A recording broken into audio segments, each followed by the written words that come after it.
వారి పరిశుద్ధ నామమున ఈ ప్రార్థన వేడుకుంటున్నాము కన్న తండ్రి. ఆమేన్. ప్రభునందు ప్రియమైనటువంటి దేవుని బిడ్డలారా, దేవుని యొక్క అత్యంత కృపా కనికరాలను బట్టి కొన్ని చక్కటి కొన్ని మాటలు మనకు విందాం.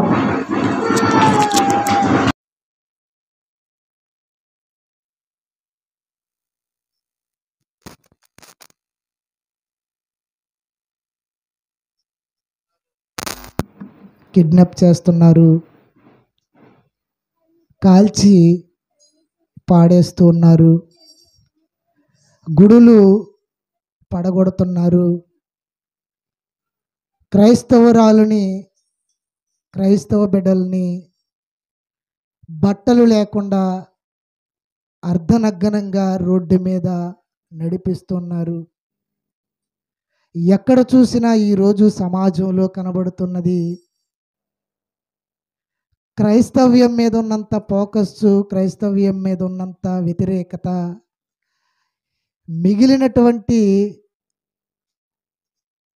ఏ విలువైనటువంటి మాటలు అందిస్తున్నామని చెప్పి ఏ మతాల మీద లేనటువంటి ఫోకస్ మన మీద ఉంది. దేవుని బిడ్డలారా, ఈరోజు చూస్తుంటే చాలా భయంకరమైన దినాలు. సోషల్ మీడియా వచ్చినప్పుడు, యూట్యూబ్ ఛానల్, వాట్సాప్, ఫేస్బుక్ వచ్చినప్పుడు, ఇంటర్నెట్ మనకు అందుబాటులో ఉన్నప్పుడు దేవుని బిడ్డలారా చాలా చాలా సునాయాసంగా ప్రతి విషయము కూడా ప్రజల మధ్యకి వెళ్ళిపోతుంది. ఈరోజు సోషల్ మీడియా ఎంత ఉన్నతంగా సక్సెస్ అయ్యింది అంటే, ఎక్కడో ఒక వ్యక్తి అరటి చెట్టు ఎక్కాడట. ఏవెక్కాడు? ఎక్కడో ఒక వ్యక్తి అరటి చెట్టు ఎక్కాడట. అరటి చెట్టు గెల కొయ్యడానికి అరటి చెట్టు ఎక్కినప్పుడు ఆ చెట్టు ఎక్కి గెల ఒకడు కోస్తుంటే పక్క నుంచి కింద నుంచి మొదల నుంచి ఒకడు కోసేస్తున్నాడు. తాను నుంచున్న కొమ్మ తానే నరుక్కుంటే ఇద్దరు కింద పడతారన్నటువంటి ఒక హాస్యాస్పదాన్ని ఏం చేశారంటే, ఎక్కడో ఒక అరటి చెట్టు గెల కోస్తున్నప్పుడు వాడు గెల కొయ్యకు ముందే వాడు మొదలనున్నప్పుడు ఈ మొదలు నరికేస్తున్న ఆ యూట్యూబ్లో ఆ ఛానల్ పెట్టేశారండి. ఇప్పుడే ఇంకా బాగా ఆలోచన చేస్తే ఎవరో ఒక అతనటండి 50 కోళ్ళు తినేసాడంటే. ఎన్ని? 50 కోళ్ళు. ఇంకా చాలామంది ఏం చేస్తున్నారంటే, ఏమండి, ఒక బేసిన్ నిండా, ఒక గమేల నిండా గుడ్లు ఉడకబెట్టుకున్నారండి. ఏంటి? కోడిగుడ్లు. కోడిగుడ్లు ఉడకబెట్టుకుని ఇన్ని గుడ్లు నేను తినేస్తున్నానని, ఇదిగో తినేసిన మహధీరుడు వీరుడు ఈడే అని సోషల్ మీడియాలో పెట్టేస్తున్నారు. దేవుని బిడ్డలారా, ఎక్కడ పిత్తితే అక్కడ పలుకుతుందో సోషల్ మీడియాలో ప్రతిదీ ఈరోజు వస్తుంది. దేవుని బిడ్డలారా, ఏమండి, మానవ సమాజంలో ఈ సోషల్ మీడియా ఎంత విస్తృతంగా వెళ్ళిపోయిందంటే, ఏమండి, ఫేస్బుక్ కానీ, ఏమండి, నెట్ కానీ, లేకపోతే వాట్సాప్ కానీ, లేకపోతే ఇన్స్టాగ్రామ్ ఒకటి వచ్చిందండి ఈ మధ్యలో. నెట్ లేకపోయినా వెళ్ళిపోతుంది అది, మళ్ళీ దానికి అదోటి అండి. నెట్ లేకపోయినా ఇలాంటి వాటితో ఎన్నో సందర్భాలన్నీ వెళ్ళిపోతున్న సమయాన్ని దేవుని బిడ్డలారా, దెయ్యము కూడా, సాతానుడు కూడా క్రైస్తవ్యాన్ని మీద పడుతూ ఎన్నో పనులు, ఇదిగో అబద్ధ విషయాలన్నీ కూడా బయటికి పంపుతున్నాడు. దేవుని బిడ్డలారా, ఎందుకు ఈ మాటలు చెబుతున్నాను అంటే, రానున్న దినాలలో క్రైస్తవుల్ని అసలు ఈ భూమి మీద ఉండనివ్వరండి. రానున్న దినాలలో క్రైస్తవులు ఇలా ఆరాధనలో కూర్చొని దేవుని మాటలు విననివ్వరు. ఒకవేళ వినిన వారిని చంపుతారు. ఇదిగో చెప్పేవారిని కూడా హతమార్చడానికి సిద్ధపడుతున్నారు. దేవుని బిడ్డలారా, అలాంటి రోజులు రాబోతున్నాయి. అవండి, మొన్ననే మనం సోషల్ మీడియాలో విన్నాం, పాస్టర్ ప్రవీణ్ అన్నగారు. నిజంగా ఆ అన్నగారు పరిచయమైంది కొద్ది కాలమైనా సరే, ఆయన మాట్లాడుతున్న మాటలకు సమాజంలో క్రైస్తవులు ఇచ్చిన బిరుదు ఏంటో తెలుసా? ఒక మంచి పేరు ఇచ్చాడండి, మంచి బిరుదు ఇచ్చారు. ఏంటో తెలుసా? డాక్టర్ బిఆర్ అంబేద్కర్ ఎలాగైతే ఆయనలో రెండో గ్రూప్ అని ఇచ్చారండి ఆయన్ని. డాక్టర్ బిఆర్ అంబేద్కర్ కంటే ఒక గొప్ప బిరుదిచ్చారండి ఆయనకి. అంత గొప్ప ఉన్నతమైనటువంటి వ్యక్తిని దేవుని బిడ్డలారా దేవుని కొరకు గలం విప్పి, దేవుని కొరకు ఎన్నో మాటలు చెప్పి, దేవుని కొరకు నిలబెట్టడానికి, ఇదిగో రాజ్య సువార్తను ప్రపంచానికి ప్రకటించడానికి ఒక ప్రక్క ఐదవుల్ని, ఒక ప్రక్క ముస్లిమ్స్ని, ఒక ప్రక్క చిక్కులను, ఒక ప్రక్క బౌద్ధులని, వీళ్ళని అందరూ ఒక్కటే నాయనా మనమంతా అని గొంతెత్తి గోజాడి చెబుతుంటే దేవుని బిడ్డలారా ఈరోజు ఉన్న మాట ఆడితే ఊరుకు దూరమైనట్టుగా ఉన్న మాట చెప్పిన ప్రవీణ్ నేను చంపేశారు దేవుని బిడ్డలారా. నిజంగా ఆయన్ని మాటు కాసి ఆయన ఎప్పుడు దొరుకుతాడా అని ఆయన్ని చంపేశారు దేవుని బిడ్డలారా. ఏమండి, నిజంగా మాట్లాడే వ్యక్తిని, మంచి వ్యక్తిని ఈరోజు క్రైస్తవ్యంలో ఉండకూడదు అనుకున్నారు దేవుని బిడ్డలారా. ఈ రానున్న దినాలలో ఇదిగో దేవుణ్ణి నమ్ముకున్న వారు కూడా వెనక్కి పోయే సమయం మనకు వస్తుంది, ఆసన్నమైంది. ప్రియ దేవుని బిడ్డలారా, పోయిన మంగళవారం ఇదే సందర్భాన్ని జరుగుతున్నప్పుడు చిన్నాన్నగారి ఇంటి దగ్గర కూటం పెట్టడానికి ఆ రోజు క్యాన్సిల్ చేసుకుని ఇదిగో ప్రభుత్వ ఆసుపత్రికి మేము వెళితే దేవుని బిడ్డలారా అక్కడ ఎంతోమంది సేవకులు, ఎంతోమంది విశ్వాసులు వేల కొలది తండోపతండాలుగా వచ్చి రాత్రి అంతా నిద్రలేక వాళ్ళు అలా కూర్చున్న సమయాన్న ఇదిగో అక్కడికి ఒక ఆయన వచ్చారండి. నిజంగా ఆయన పేరు చాలా మంచి పేరు, రాజబాబు. ఏం పేరండి ఆయన పేరు? అజయ్ బాబు, క్షమించండి. ఏం పేరు? అజయ్ బాబు. నిజంగా ఆ రోజు అజయ్ బాబుతో ఆ వీడియో ఇంటరాక్షన్ అక్కడ మాట్లాడుతున్నప్పుడు మేము కూర్చున్నాం, మేము వింటున్నాం వెనకాల నుంచుని. ఆ తర్వాత ఆయనకు వస్తున్నాయండి హెచ్చరికలు. ఏంటో తెలుసా? రే పాస్టర్ ప్రవీణ్ తర్వాత నువ్వే నెక్స్ట్ చూసుకో. ఏమంటున్నారు? పాస్టర్ ప్రవీణ్ తర్వాత నెక్స్ట్ నువ్వే చూసుకో అని పెడుతున్నారటండి ఆయనకు వాట్సాప్లో హెచ్చరికలు. దేవుని బిడ్డలారా, ఒక ప్రక్క ఆయన హెచ్చరిస్తున్నాడు, ఒక పక్క ఆయన ఖండిస్తున్నాడు. ఈ మరణం గురించి ఆయన మాట్లాడుతున్నప్పుడు సోషల్ మీడియాలో వెంటనే వచ్చేస్తున్నాయి. ఇదిగో ఒక చావు వెళ్ళి 3 రోజులు కాకపోయినా 3వ రోజుకి నీ సావు దగ్గర పడిందని వస్తుంది దేవుని బిడ్డలారా. అంటే ఉండనివ్వరు. ఎందుకో తెలుసా? బాగా మాట్లాడేవారిని, దేవుని మాటలు అందించేవారిని, క్రైస్తవ్యాన్ని దేవుని కొరకు నిలబెట్టడానికి సిద్ధపడిన వారిని హతమారిస్తే వారి మతాలు, వారి యొక్క విద్వాంసాలు ముందుకు చెలరేగిపోతాయని దేవుని బిడ్డలారా ఇదిగో మనల్ని చాప కింద నీరులా వెళుతున్న వారిని అణిసివేయడానికి సిద్ధపడుతున్న ఈ లోకంలో మనం ఉన్నాం. దేవుని బిడ్డలారా వెంటనే ఆయన్ని కూడా హెచ్చరిక చేశారు. ఈరోజు సోషల్ మీడియాలో మళ్ళా చూడండి. ఏమండి, పాస్టర్ ప్రవీణ్ అన్ని గారు చనిపోయి ఇప్పటికి 10 రోజులు అవుతుందండి. ఎన్ని రోజులు? 10వ 11వ రోజు అవుతుంది. 11వ రోజు నాటికి అప్పుడే ఈ బాబుని అప్పుడే చేసేసారు. ఎప్పుడైతే వార్నింగ్ ఇచ్చారో, ఎప్పుడైతే చెప్పారో, ఎప్పుడైతే వాగ్దాన ప్రకారంగా వాళ్ళు అన్నారో అట్టి రీతిగానే 11వ రోజుకి అప్పుడే ఈయన్ని మార్చేశారు దేవుని బిడ్డలారా. ఏమండి, ఆ తల్లిదండ్రులు ఆ బిడ్డలతో ఆ తల్లి అంటుందండి, ఈరోజు మీడియా ముందుకు వచ్చి వాళ్ళు చూసి చాలా బాధపడ్డానండి. ఎలా బాధపడుతుందంటే ఒక్క మాట ఇదిగో పోలీస్ ఇన్వెస్టిగేషన్ పెడుతూ ప్రభుత్వం వారికి చెబుతుంది, నా భర్తని ముందే ఇలా చంపేస్తారని చెప్పారు మీరు. ఒకవేళ నా భర్త ఏమైనా అయిపోయిందంటే నా 2 ఆడపిల్లలు, నేను ఇదే స్టేషన్లో ఇదే గవర్నమెంట్ ముందు మందు తాగి చచ్చిపోతానంటుందండి దేవుని బిడ్డలారా. వదలకపోతే అంటే ఎంత పరిస్థితిలోనికి వెళ్ళిపోయిందో చూడండి క్రైస్తవ్యం. అంటే ఒకరి తర్వాత ఒకరిని మాటు పెట్టి అదిగో అణగార్చే సమయానికి మనం వచ్చాం.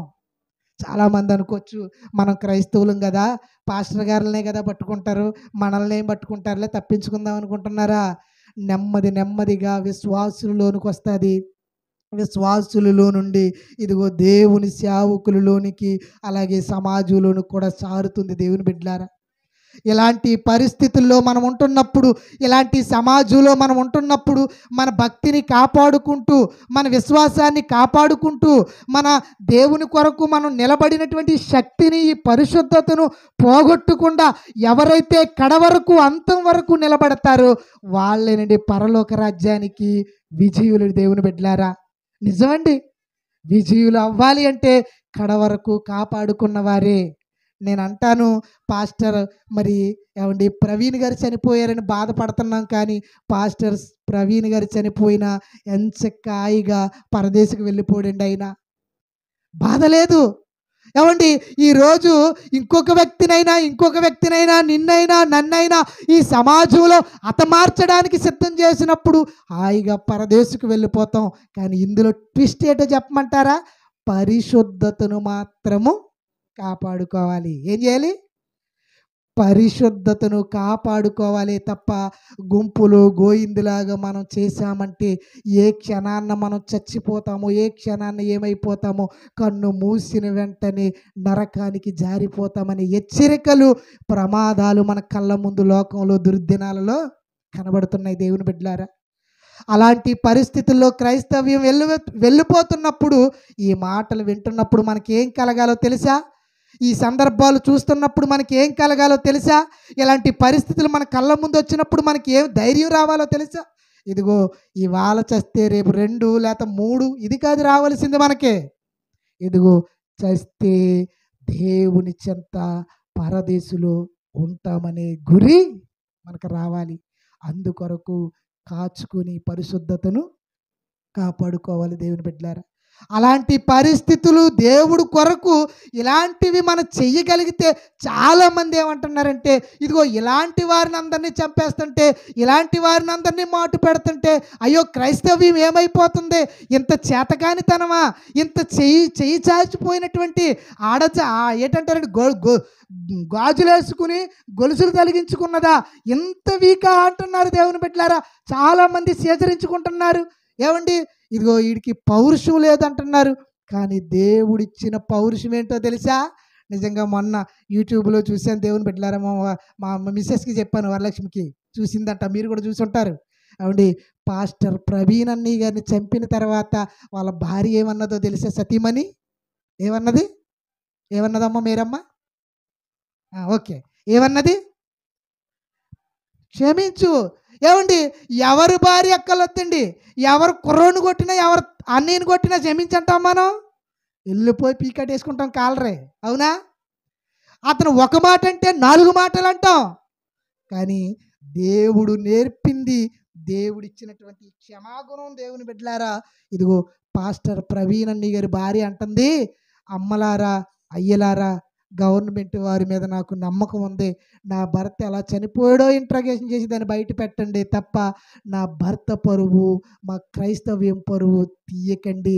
దేవుడు మాకు పగ నేర్పించలేదు, మాకు క్షమించే గుణం నేర్పించాడు. నా భర్త ఎలాగా తిరిగిరాడు, నా భర్త తిరిగి రాకపోయినప్పటికీ ఇదిగో వాళ్ళని ఉరివేసేయండి, వాళ్ళని శిక్షించేయండి, వాళ్ళ హతమార్చేయండి అని మీరు గొంతెత్తి మా పరువులు తీయకండి నాయనా.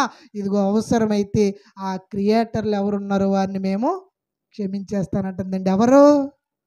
ప్రవీణ్ గారి భార్య. అప్పుడు మీడియా వారికి, గవర్నమెంట్ పోలీసు వారికి షాక్ అయిపోయారటండి. ఎవరైనా నా భర్తను చంపితే ఇదిగో వాళ్ళని ఇలా చేసేయండి, అలా చేసేయండి, నిద్ర పట్టదండి, కోర్టు మెట్లు ఎక్కుతానండి, ఇలా ఎక్కుతానండి, అలా ఎక్కుతానన్న వారిని చూసాం, ఈవిడేంటి ఇలాగంటుంది అని దేవుని బిడ్డలారా ఆశ్చర్యపోయారట. దేవుని బిడ్డలారా, మీడియా ముందు ఆమె భార్య మాట్లాడుతున్నప్పుడు ఎక్కడొచ్చింది వారికి? పరిశుద్ధత కాపాడుకున్నారు. తన భార్యలో ఉండే నమ్మకం ఏంటో తెలుసా? నా భర్త నా మధ్య లేకపోవచ్చు, నా ఒడిలో లేకపోవచ్చు, నా దగ్గర లేకపోవచ్చు, నా భర్త పరదేశంలో ఉన్న ఒక రోజు నేను కూడా చనిపోతే నా భర్త, నేను నా తండ్రి దగ్గర ఉంటాం. అదండి గురువు ఆవిడికి. అందుకే అంటుంది, నా భర్తను చంపేవారిని ఏమన్నది? క్షమించండి. ఎందుకు ఈ మాటలు చెబుతున్నానంటే ఈ లోకం, సమాజం పోకడ సరిగా లేదు. అలాంటి పరిస్థితుల్లో దేవుడు మనకి ధైర్యాన్ని ఇచ్చే మాటలు చెప్పారు. ఆ మాటలు మనం విందాం. మత్తయి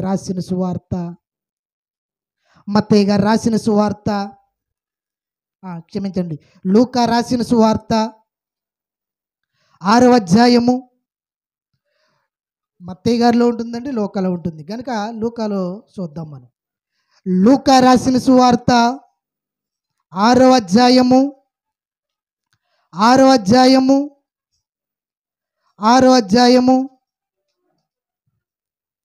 20వ వచనాన్ని మనం జాగ్రత్తగా చూసినట్లయితే అక్కడ కొంతమంది ధన్యులు కనపడుతున్నారు దేవుని బిడ్డలారా. చూద్దాం. లూకా రాసిన సువార్త 6వ అధ్యాయము 20వ వచనాన్ని మనం చదువుతున్నాం. అంతటా ఆయన ఎవరైన అంతటా ఆయనంటే యేసుక్రీస్తు ప్రభువారు.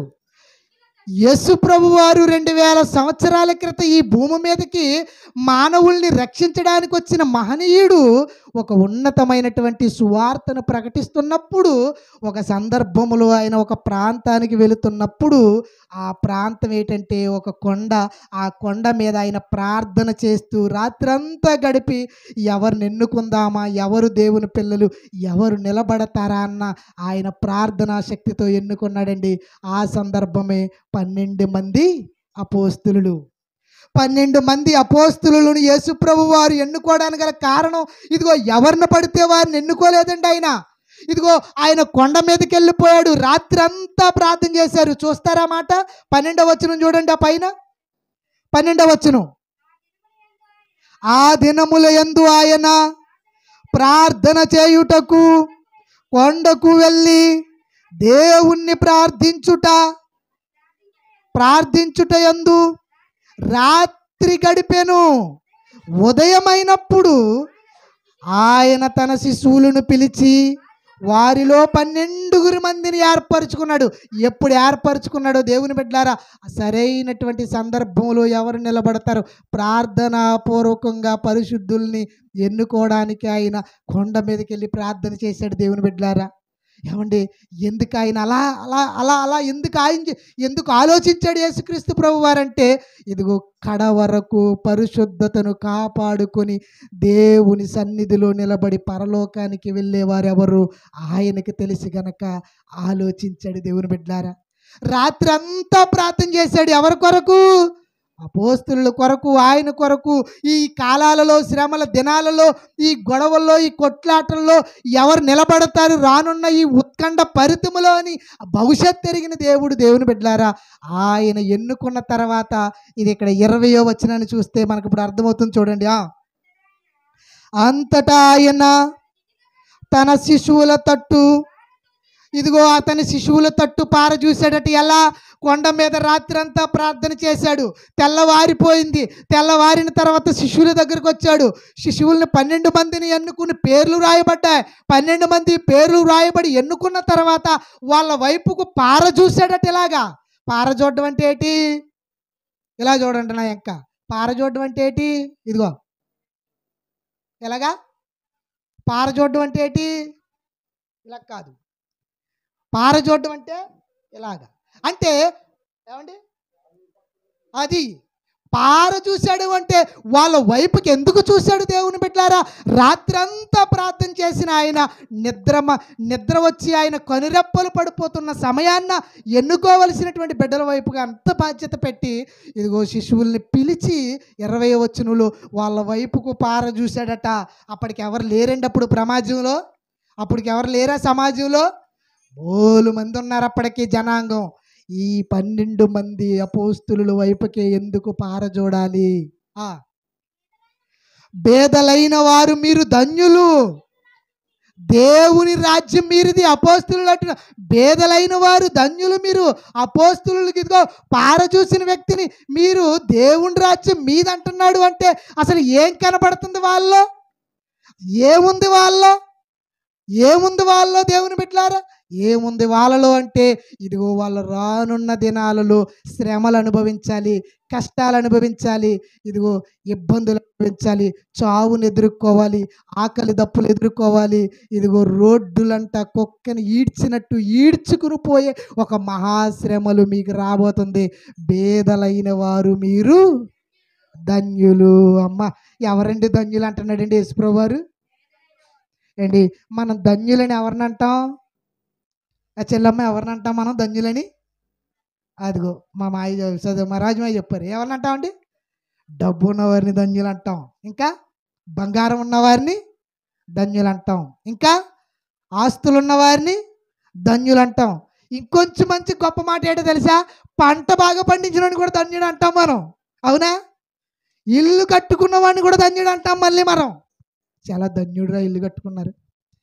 ఏదో ఒకటి సంపాదించిన వాడు ధన్యుడైతే యేసుక్రీస్తు ప్రభువారు ఎవరిని చూసి ధన్యులు అంటున్నారు? బేదలు. ఏ బేదలేల్లో? ఇల్లు లేని బేదలు. ఏ బేదలేల్లో? బంగారం లేని బీదలేళ్ళు, ఏ బీదలేళ్ళు? డబ్బు లేని బీదలు, ఏ బీదలేళ్ళు? పంట పండించలేని బీదలేళ్ళు. రాత్రి అంతా ప్రార్థన చేసి ప్రభు తండ్రిని అడిగి, ఇదిగో ఆయన గోజాడి గొంతాడి, ఏటి నా పిల్లలు ఈ శ్రమల్లో నిలబడతారా తండ్రి అని ఆయన దేవుని ప్రార్థన యందు నిలవబెట్టినటువంటి వ్యక్తులండి. వాళ్ళకు వచ్చిన తర్వాత శ్రమలలో ఎలా నిలబడ్డారో దేవుని బిడ్డారా. చెదిరిపోయిన నలుమూలల భారతదేశానికి తోమాతో సహా సువార్తను అందించారు. ఇది జరగక ముందండి, ఇది జరిగాక ఈ మాట. అప్పటికి ఇంకా వాళ్ళకి శ్రమలు, అప్పటికి ఇంకా వాళ్ళకి చెదిరిపోయే సమయం రాలేదు, అప్పటికి ఇంకా సువార్త సరైనటువంటి అవగాహన లేదు. అలాంటి పరిస్థితిలో యేసుక్రీస్తు ప్రభు వారు దేవుని బిడ్డలారా ఎన్నుకొని అంటున్నారు, బేదలైన వారు మీరు ధన్యులు, దేవుని రాజ్యము మీది. ఇదిగో చెబుతున్నాడండి, ఇప్పుడు ఆకలి గొనుచున్న మీరు ధన్యులు. ఎవరండి ఆకలి కొంటున్నారు?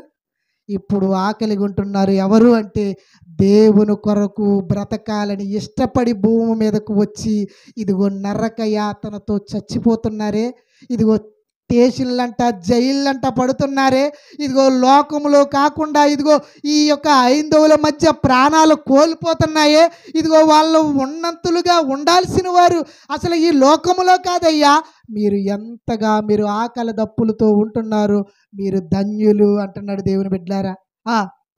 ఇంకా మీరు తృప్తిపరచబడతారు. ఎప్పుడు తృప్తిపరచబడతారు? ఇదిగో శ్రమలలో, ఇదిగో మీరు విద్వాంసములలో, మీ చావులో, మీ ప్రయత్నాల్లో మీ పరిశుద్ధతను కాపాడుకుంటే, ఇదిగో భేదలైన వారు మీరు కాపాడుకుంటే మీరు ధన్యులయ్యా. మీ లోకములో ఏది మీకు ఇక్కడ కలగకపోవచ్చు, కానీ లోకము కంటే నిత్య రాజ్యము, పరలోక రాజ్యము మీదే. ఇప్పుడు ఏడ్చుచున్న మీరు ఏడుస్తున్నారు ప్రియ దేవుని బిడ్డలారా. అయ్యో దేవుని మాటలు వింటే పేడ నీళ్ళు చల్లుతున్నారు, అయ్యో స్వార్థకి వెళుతుంటే వేడి నీళ్ళు చల్లుతున్నారు, అయ్యో దేవుని మాటలు చెప్పుదామంటే ఇదిగో కేకేసి కొడుతున్నారు, ఈదుల్లోంచి తరుముతున్నారు, ఇదిగో ఏడిపిస్తున్నారు అంటున్నారా? మీరు కంగారు పడకండి అంటున్నాడు ప్రభువు. శ్రమలలో ఇదిగో మీరు ఏడ్చుచున్న మీరు ఎవరో తెలుసా? ధన్యులు, ధన్యులు, ధన్యులు. ఇదేంటండి? బాగా వినండి. ప్యాడ్ నీళ్ళు చల్లుతుంటే మనం నవ్వాలా ఏడాలా? అమ్మా, ప్యాడ్ నీళ్ళు చల్లుతున్నారు అనుకో మన మీద, ఏం చేయాలి? మనం ఏడాలా నవ్వాలా? ఏడాలి మనమైతే. కానీ దేవుడైతే ఏమంటున్నాడు? నవ్వండి.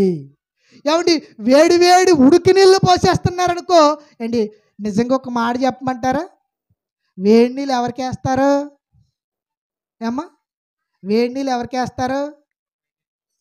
ఎవరికండి? ఖైదీలకి. వేడి నీళ్ళు ఎవరికి వేస్తారు?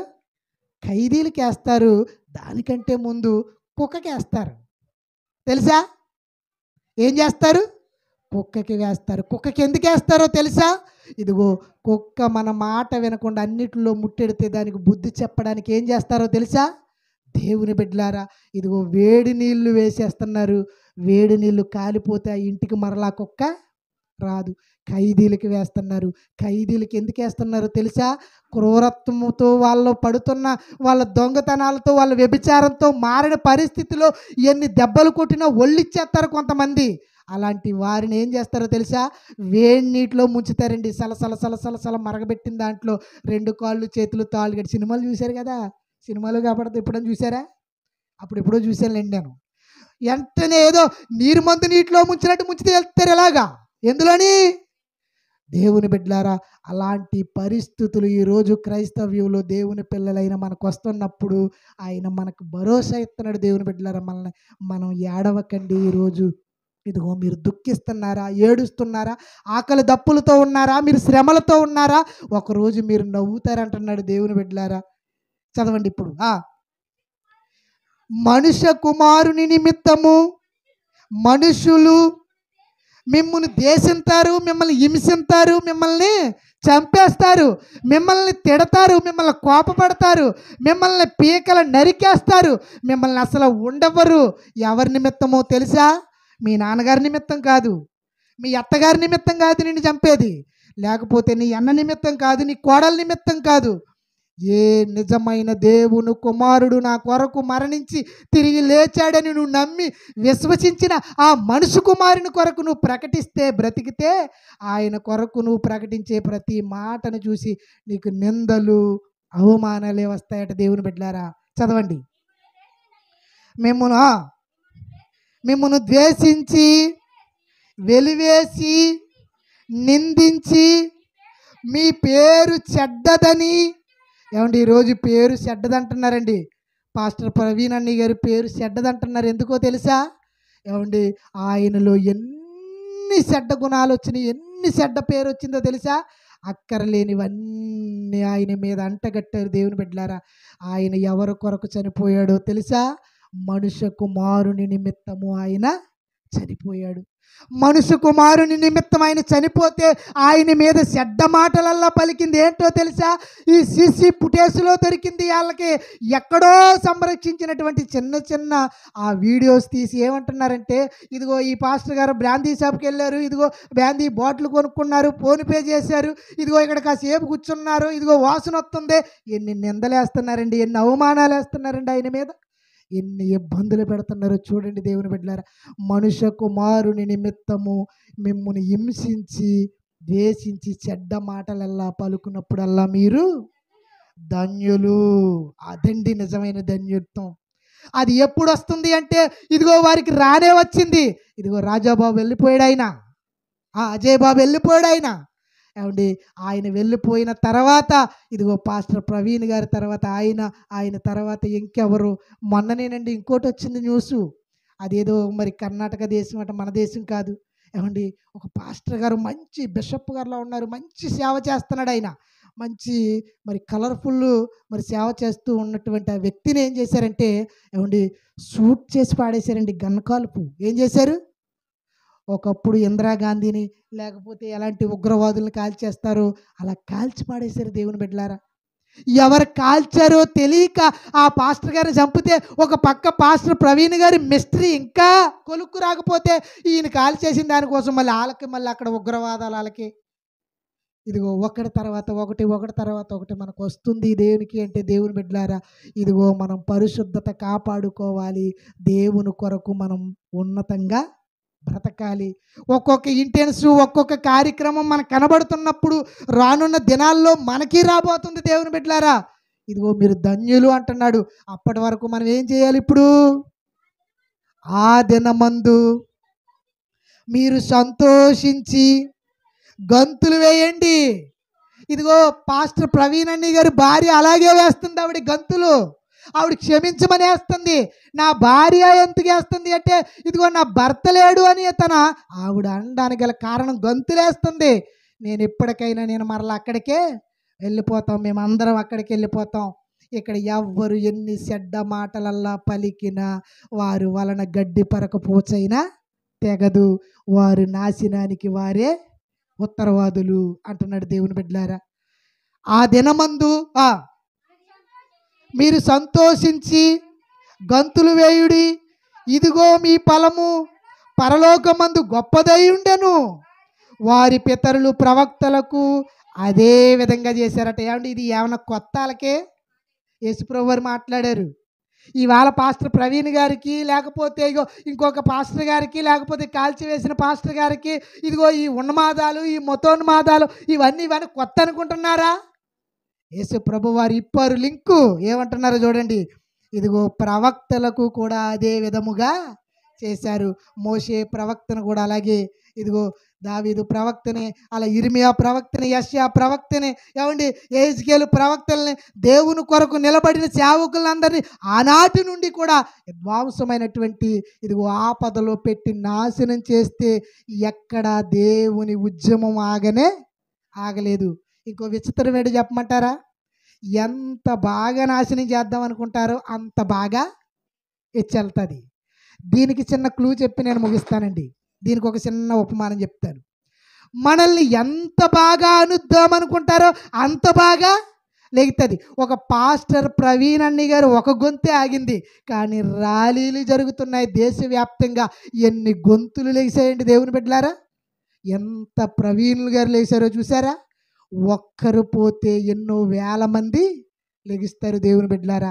అపోస్తులలో కూడా ఆనాడు ఇదిగో వాళ్ళని చిత్రహింసలు పెట్టి చెదరగొట్టిన, గొప్ప హింసలు చేసిన, ఇదిగో వాళ్ళతో ఆగిపోలేదు దేవుని బిడ్డలారా. ఎప్పటి వరకు ఇంకా నడుస్తూనే ఉంది. విచిత్రం ఏంటో తెలుసా? ఎంతగా అనగొట్టాలనుకున్నారో అంతగా వృద్ధి వెళుతుంది. ఇందులోనే ఒక చిన్ని మర్మం చెప్తాను. క్రైస్తవుడిగా దేవుణ్ణి నమ్ముకున్న మన భక్తి జీవితం కూడా ఎలాగుంటుందో తెలుసా? ఎంతమంది అయితే మన మీద చెడ్డ మాటలు పలుకుతున్నారో, మంది అయితే మన మీద దూషిస్తున్నారో, ఎంతమంది అయితే మన భక్తి జీవితం మీద బురద జల్లుతున్నారు, మనం కూడా అణిగిపోం దేవుని బిడ్డలారా. అంతకంటే మరి ఎక్కువగా దేవునిలో ఎదుగుతాం. ఎందుకంటే అలా ఎదుగుతాకి ఇదిగో ఈ చాప కింద నీరులో ఉన్న ఈ క్రైస్తవ్యం ఎంత అనగగొట్టినా ఎదగడానికి గల కారణం ఏంటో తెలుసా? దేవుని పరిశుద్ధత క్రైస్తవ్యం మీద, దేవుని బిడ్డల మీద ఉంది కనుక ఎలాంటి మతోన్మాదులు వచ్చిన భూమి మీద ఎవ్వరు ఏమీ చెయ్యలేరు దేవుని బిడ్డలారా. అలాంటి చెయ్యలేని పరిస్థితి ఏంటో తెలుసా? జాగ్రత్తగా మనం వింటే ఇదిగో మనము ధన్యులము అంటున్నాడు. ఎక్కడ ధన్యులము? పరిశుద్ధతను కాపాడుకున్నప్పుడు, దేవుని కొరకు నిలబడినప్పుడు, ఇదిగో ఉన్మాదము, శ్రమలు, చావు, ఖడ్గము, ఆకలి, దప్పులు, ఇదిగో ఈ యొక్క దేవుని మాటలు వినేటప్పుడు మనల్ని హింసించినప్పుడు మీరు అస్సలు కంగారు పడకండి అయ్యా, గంతులేయండి అంటున్నాడు దేవుని బిడ్డలారా. ఇప్పుడు గంతులేద్దాం, పారిపోదామా? నిజంగా ఒక మాట నాకు అక్కడ గుర్తొచ్చిందండి. ఆ హాస్పిటల్ కాడ కూడానే ఒక పక్క ప్రవీణ్ అన్నయ్య గారి బాడీ తీసుకొస్తున్నారండి వ్యాన్ మీద. నిజంగా పోలీసులు అంటే పోలీసులే, యాడ్స్ చెప్పండి వాళ్ళకి. నేను అనుకున్నాను, ఇంత జనాంగం మీద ఆ బాడీని ఎలా తీసుకొస్తారు? ఏ కర్ఫ్యూ పెట్టేస్తారు, లేదా ఎలా కొట్టి చంపేస్తారు, ఏడు తరివేస్తారు ఏంటి అనుకున్నాను నేను. అసలు ఎలా వెళ్తారు? గోళ్ళ మేళ్ళు ఏంటి స్టాపులు కూడా ఎక్కేశారండి పైకి జనం. ఎలా తీసుకెళ్తారు అని ఆశ్చర్యపోతే నిజంగా యాడ్ చెప్పండి వాళ్ళ జాబు. మరి అందుకే నిజంగా ఏం చేశారో తెలుసా? బాడీని అంబులెన్స్ మీద ఎక్కించేశారు.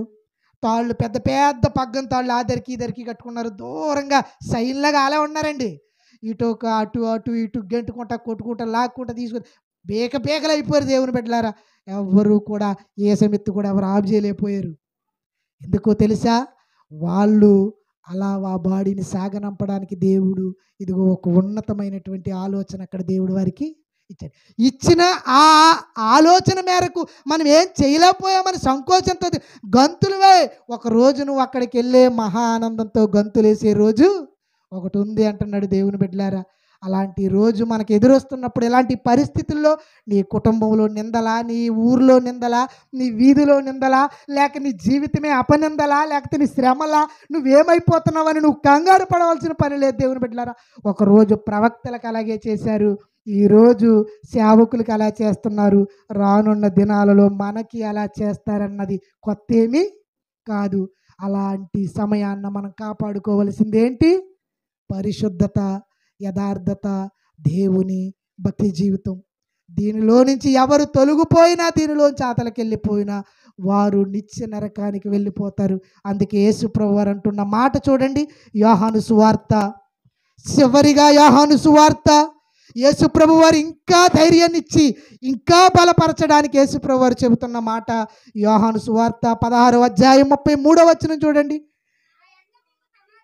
యోహాను సువార్త 16వ అధ్యాయము 33వ వచనం చూడండి దేవుని బిడ్డలారా.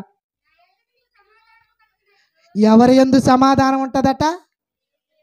ఏమంటే ఆయన యందు ఉంటేనే కదండి మనకి శ్రమలో, ఆయన యందు ఉంటేనే కదండి నిందలో, ఆయన యందు ఉంటేనే కదండి చావు, ఆయన యందు ఉంటేనే కదా ద్వేషాలు అంటున్నాడు.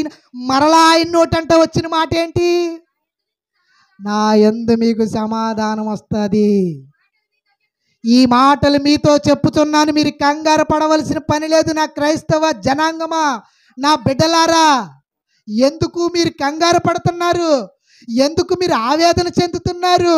ఇదిగో నా యందు మీకు సమాధానం వస్తుంది. ఎలా సమాధానం వస్తుంది ప్రభువా అని అడిగితే, లోకములో మీకు శ్రమ కలుగును, లోకములో మీకు శ్రమ కలుగును. ఏంటి శ్రమ?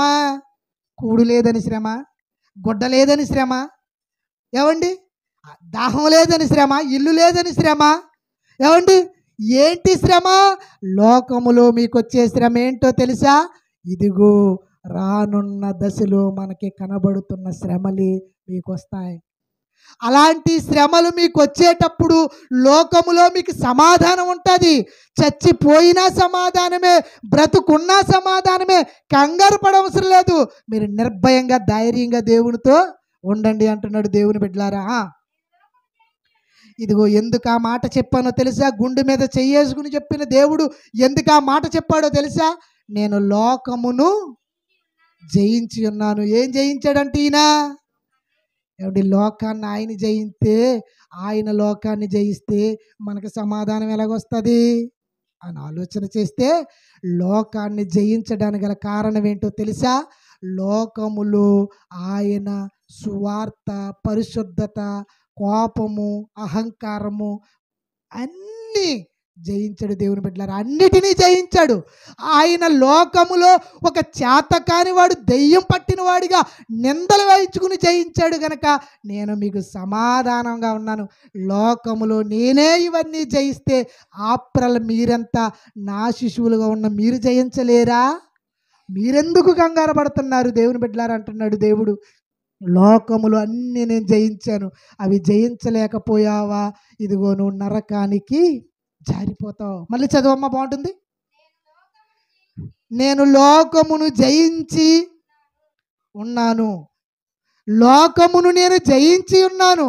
ఎలా లోకాన్ని జయించాడు అంటే, ఇదిగో దేవునికి వ్యతిరేకమైనవి, ఆయనకి వ్యతిరేకమైనవి ఏవైతే ఉన్నావో వాటన్నిటినీ జయించాడు దేవుని బిడ్డలారా.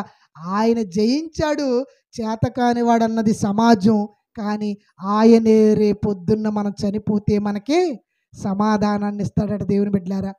అంటే ఇప్పుడు చెప్పండి, రానున్న పరిస్థితుల్లో మనకి ఎలాంటి శ్రమలు వచ్చినా మనకి ఎవరున్నారు? ఇప్పుడు ఎవరున్నారు? దేవుని కుమారుడు ఉన్నాడు. దేవుని కుమారుడు ఉండడానికి కారణం ఏంటి? ఆయన లోకల్లో అన్నిటినీ జయించాడు ఆయన. మనం చిన్న మాట వస్తే జయించలేమే, చిన్న మాట వస్తే అనేస్తామే. ఏమండి, ఆయన జయించిందంతా ఇంత. ఉమ్మేస్తే తుడుచుకున్నాడు, కొడితేనేమో ఎవరు కొట్టారో చెప్పంటే నవ్వాడు. ఇదిగో నువ్వే బాగు చేసుకున్నాను, బాగు చేయంటే ఎంతగా ఆయన కనికరించాడు దేవుని బిడ్డలారా, ఎంతగా ఆయన జయించాడు దేవుని బిడ్డలారా. ఆలోచించండి. ఆయన కోపం, ఆయన అహంకారం, ఆయన ద్వేషం, ఆయన యొక్క ఉన్నతమైనటువంటి ఈ పరిచర్యను అంతటిని కూడా ఒక గొప్పగా ఉండడానికి గల కారణం ఏంటంటే ఆయన జయించాడు దేవుని బిడ్డలారా. అలాంటి వాటిని నేను జయించిన నేను సమాధానాన్ని ఇస్తానయ్యా. నా క్రైస్తవ సంఘమా, మీకు సమాధానాన్ని ఇస్తాను, నేనున్నాను అని చెబుతున్నాడు దేవుని బిడ్డలారా. అట్టి రీతిగా మనం ఉండాలి. ఎవ్వరూ కూడా అధైర్యపడకూడదు. ఇదిగో ఈరోజు అజయ్ బాబు అవ్వచ్చు, రేపు పొద్దున్న ఇంకో బాబు అవ్వచ్చు, రేపు ఇంకొక బాబు అవ్వచ్చు, లేక మొత్తం అంతా అవ్వచ్చు. ఎప్పుడు అవ్వునా మన గట్టి, మన పట్టు, మన పరిశుద్ధత ఏంటి? దేవుని యందు నిలబడాలి, దేవుని యందు బ్రతకాలి, పరిశుద్ధతను కాపాడుకోవాలి. చచ్చిపోతే పరలోకానికి చేరాలి. అప్పుడు కదా మనం మహానందంతో గంతులు వేస్తాం. అంతేగాని దేవుని బిడ్డలారా, ఈ మాటలు చెప్పినప్పుడు ఏమండి మీరేమనుకుంటున్నారంటే, ఏమండి ఎవరుంటారులే ఇక్కడ మా స్టెఫన్ గారిని కానీ 2 దెబ్బలు కొడేసి బుర్రమే కొడేస్తే మీరు అందరూ పారిపోతాం, ఎవరుంటారు అనుకుంటున్నారు మీరు కదా. నిజంగా మిమ్మల్ని కొట్టినా నేను వెళ్ళకూడదు, నన్ను కొట్టినా మీరు వెళ్ళకూడదు. అలాంటి ఉద్యమం, అలాంటి ఉన్నతమైనటువంటి జయం మనలో ఉంటే అప్పుడు ఉన్నతమైనటువంటి గంతులు మనం ఒకరోజు వేస్తాం దేవుని బిడ్డలారా. అలా ఉండగలిగిన వారికే పరలోకం, అలా ఉండని వారికి పరలోకం లేదు. అందుకే నేను లోకాన్ని జయించాను, నేను మీకు సమాధానాన్ని ఇస్తాను, మీరును లోకాన్ని జయించండి, సమాధానం మీకు కలుగుతుంది అంటున్నాడు దేవుని బిడ్డలారా. ఇలాంటి పరిస్థితులు మన కళ్ళ ముందు వస్తున్నప్పుడు చాలా జాగ్రత్తగా ఉండాలి. ఇంకా విషయం చెప్పమంటారా? ఏమండి, అమెరికాలో భూకంపం అంట. ఏమండి, హైదరాబాద్లో కూడా భూకంప సూచనలని పెట్టారు మరలా సోషల్ మీడియాలో. అండ్ భూకంపాలు, వరదలు, బీభత్సమైన ఎన్నో ఉద్వాంసమైనటువంటి కెరటాలతో కుట్టినటువంటి మునిగిపోయే ఈ జల ప్రవాహాలు ఎందుకు వస్తున్నాయి? ఎక్కడైతే మానవత్వం, ఎక్కడైతే భక్తి, ఎక్కడైతే దేవుని కొరకు బ్రతకలేని పరిస్థితి వస్తుందో దేవుడు అక్కడ నిర్మూలన చేయడానికి సిద్ధపడుతున్నాడు దేవుని బిడ్డలారా. కాబట్టి ఇలాంటి వాటిలో మనం ఎలా ఉండాలి? జాగ్రత్తగా దేవుని పరిశుద్ధతను కాపాడుకుని దేవుని కొరకు బ్రతుకుదాం. అందరూ ఈ మాటలు మీ హృదయంలో దేవుడు దీవించునుగాక. ప్రార్థన చేసుకుందాం. తలలు వంచినట్లయితే. మహాగణుడును, పరిశుద్ధుడును, ప్రేమ కలిగిన మా కన్న తండ్రి, కృప కలిగిన మా దేవ, మహోన్నతుడా, నీ ఘనమైన పరిశుద్ధమైన పాద పద్మములకు వందనాలు, స్తుతులు, స్తోత్రములు తండ్రి. అయ్యా, బలహీనమైన పరిస్థితిలో బలమైన మాటలు తండ్రి నీ కుమారుని ద్వారా మాకు వినిపించారు తండ్రి. ఎన్నో శ్రమల గుండా ప్రయాణించవలసిన జీవితాలు ఆందోళనకరమైన పరిస్థితిలోనికి వెళ్ళిపోతున్న ఈ తరుణములో అయ్యా, మా జీవితం ఏంటో, మా గమ్యం ఏంటో, మా పరిస్థితులు ఏంటో తండ్రి, ఒకనాడు తండ్రి నీ కుమారుడు ఎలాగైతే లోకాన్ని జయించారో తండ్రి, అలా జయించుటకు నాయన మాకున్నటువంటి నాయన యొక్క స్వాస్థ్యాన్ని, నాయన యొక్క అనుగ్రహాన్ని, కృపను తండ్రి మేము పోగొట్టుకొనకుండా పరిశుద్ధతలోనికి నడిచే భాగ్యాన్ని మాకును, మా సంఘానికి, సంఘ బిడ్డలకును దయచేయమని సమస్తము మీ చేతులకు అప్పగించుకుంటూ, ఎవరైతే బలహీనులుగా ఉన్నారో బలవంతులుగా నీ వాక్యంలో మలచండి. ఇంకను పరిపూర్ణమైనటువంటి పరిశుద్ధాత్మను తండ్రి బిడ్డలకు ఇచ్చి నడిపించండి దేవా. అయా, మీరు ఇచ్చిన సంఘములో నాయన ఎంతవరకు నేను కూడి ఉండి నీ నామాన్ని పరిశుద్ధపరిచి నాయన ఘనపరిచి ఉన్నాం తండ్రి. మీరే మహిమ పొందండి, ఘనత పొందండి. మీరే నడిపించి సమస్తము జరిగించినందుకే మీకు ఎంతగానో వందనాలు చెల్లిస్తూ ఉన్నాను తండ్రి. నీ చిత్తము తండ్రి అన్ని విధాలా మాతో ఉండి మాట్లాడినందుకు మీకే వేలాది స్తుతులు నాయన.